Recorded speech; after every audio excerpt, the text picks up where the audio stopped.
আরাফের 205 নম্বর আয়াতে পাবেন রব্বুল আলামিন বলেন, হে নবী আপনার রবের জিকির করবেন মনে মনে, ভিতর সন্তুষ্ট, কান্না জড়িত কণ্ঠে আর উচ্চ আওয়াজ বাদ দিয়ে।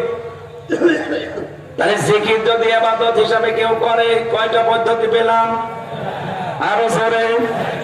1 নম্বরে মনে মনে বলেন, বলেন ওই যে 1 2 তে মক্তবে পড়ে ছেলেরা হুজুর কয় ফরজ, বলেন বলেন, ওইভাবে মুখস্থ করে বাড়ি যাবেন। আন্দাজে কেউ জিকির দিয়ে দিল আর আপনি জিকির করবেন, ইবাদত হবে না, জীবনও না।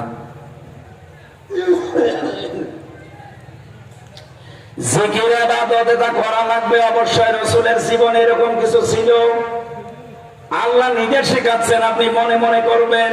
2 নম্বরে যদি করতে চান, ভিতর সন্তুষ্ট হয়ে কান্না জড়িত কণ্ঠে। কি কথা বুঝতেছে? 4 নম্বরে দোনাল জাহরি মিনাল কাউলি, উচ্চ আওয়াজ বাদ দিয়ে চিল্লা পাল্লা করা যাবে না। বলেন তো এই 4টা নিয়ম যেই দরবারে চলে, ওই দরবারের জিকির খাঁটি